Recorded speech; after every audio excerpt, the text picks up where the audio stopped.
Hello again. Today I wanted to make a quick video.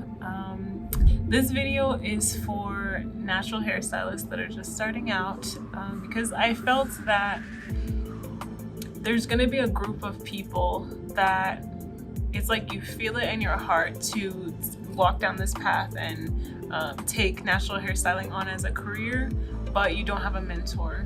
If that is the case and if that's you, these are just some information, some tips that you can use to start to craft your service and kind of bring your practice to life, and then you can fill in the details, and as you learn more, as you get more experience, it will help to have a framework to work off of.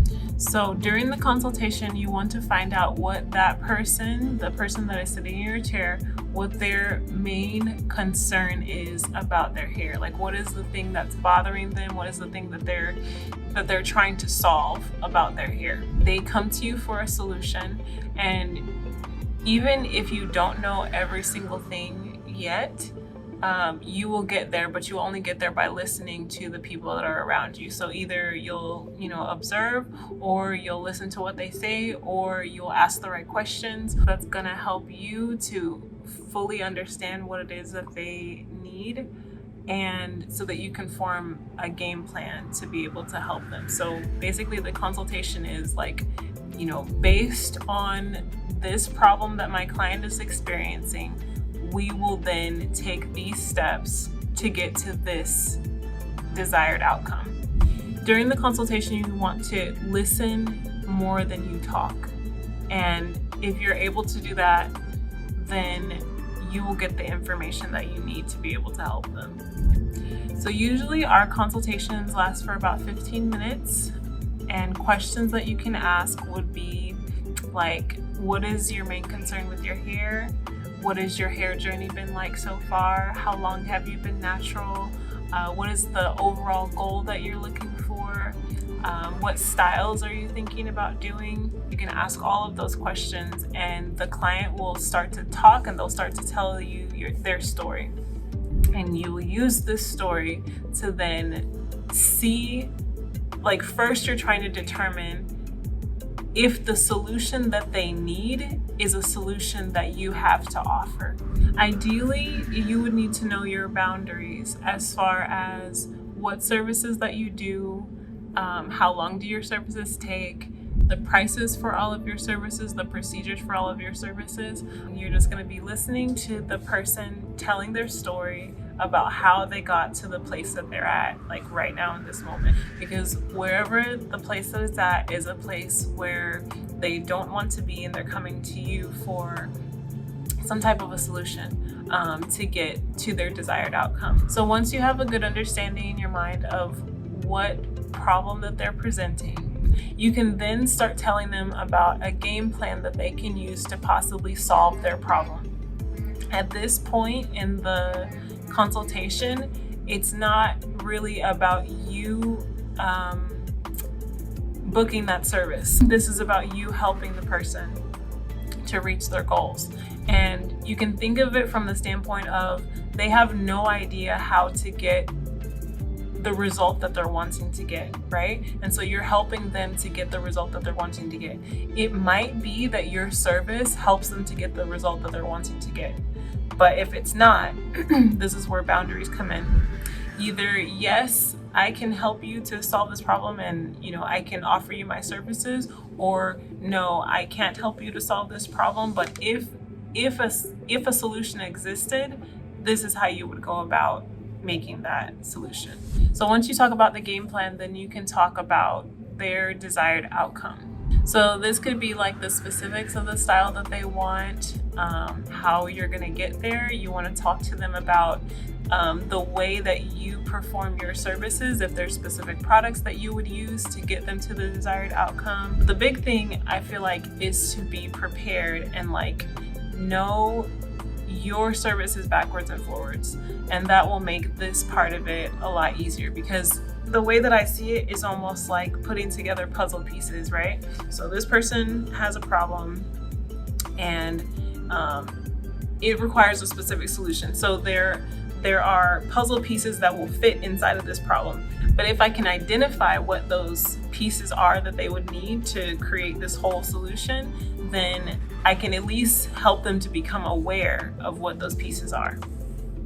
So during the consultation, you're not going to talk about yourself at all during the consultation. You can talk about yourself afterwards, or if they ask you specific questions like, how long have you been, doing this, and what are the services that you specialize in? If they ask you those things, then you can talk about it. But otherwise, the entire conversation, like I said, usually ours are about 15 minutes. The entire 15 minutes are about that person and the problem that they're trying to solve.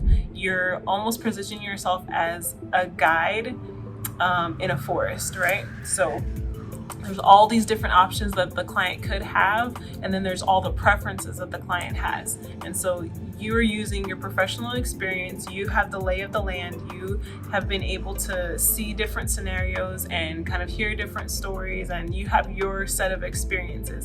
And with that set of experiences, you're going to put together a picture for them so that they can understand what is the next move that they need to make. Sometimes the next move that they need to make is going to be with you and your services. Sometimes the next move that they need to make is going to be, okay, let me go back home and reevaluate. Now that I have all this information that you've given me, I can think about what steps that I want to take. Sometimes the client just needs the information, and later on they'll circle back around because you were the person that gave them that information.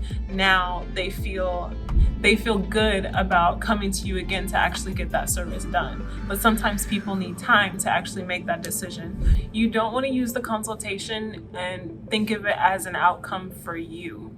You want to think of it as you are giving out information to this person so that they can make whatever decision that they need to make. Well, you're not trying to sell them anything. You're not trying to persuade them. You're not trying to convince them. You're just listening and offering a solution. If you can do that and not make it about yourself, then you will increase the success rate that you have with your consultations and increase your credibility and increase the success rate. So that would be the likelihood that that person is going to come to you for their service. So in the beginning, your consultations are going to be long just because you don't know where to go in the conversation yet.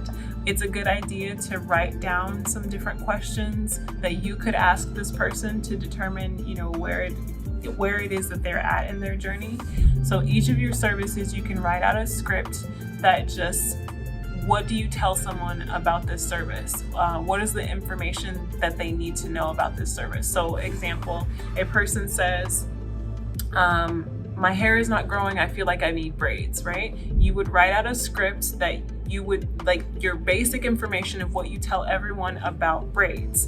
Now that you've heard what the client's issue is and this is their desired outcome, they would like to have braids so that their hair will grow, then you start to let them know that information about that specific service. You can do the same thing with different products. Like let's say that you have certain treatments that, this treatment is for shedding, this treatment is for detangling, whatever. You can have a script for each of the treatments just so that you'll always have a good idea of what to say so that the person can have all the information that they would need. And then the more that you do this, the better and better that you get at it. Of course, consultations are just another skill that we're learning, but it is a very necessary and vital skill. If you are not able to give a consultation, you don't seem as credible to the client that you have, and then you don't get the same treatment as you would if you were knowledgeable and credible and trustworthy. And you demonstrate that you are confident and knowledgeable and relatable by the way that you do your consultation. So you can make it your own. You can add any of the elements that you would want to add into the consultation, but it should have a basic structure. You should write down that basic structure and memorize it, and then you should have also scripts that you need to use to give the client all the information that they need to make the best decision. Who wouldn't want a stylist that is confident and knowledgeable and relatable? Of course they would. So then from there, they have the option to choose you as their stylist. Whereas before they knew that you knew what you were talking about, they didn't have that option. And remember, it's the same thing with marketing. If you let people know that you do this service and contact information, if they know all of that, now they have the option to actually choose you to get the service done with. So after all of this, after you have listened, after you have understood the problem, and after you've given them a solution, after all of that, now you can start talking about yourself. You can say how long you've been working, you can say what you specialize in, you can say, all of the things that you would want to say about yourself, your reviews, how many clients that you've had over the years, whatever glowing things that you would like to say about yourself. You can say all of those things after the consultation has already ended. Remember, the consultation is not about a sale, it's about information. So I hope these tips were helpful, and you can leave comments below coming along and joining this holistic practice. Thank you for watching.